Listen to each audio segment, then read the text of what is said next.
பழையவற்றை கழித்துவிட்டு வீட்டை தூய்மையாக்குவோம்.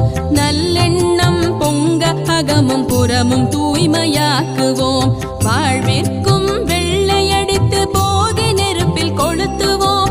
வளர்தல் உயர்தல் எழுதல் பொலிதல் நிறைதல் மிகுதல் பொங்கலே. பொங்கலோ பொங்கல் போகி பொங்கலோ பொங்கல். பொங்கலோ பொங்கல் பொங்கலோ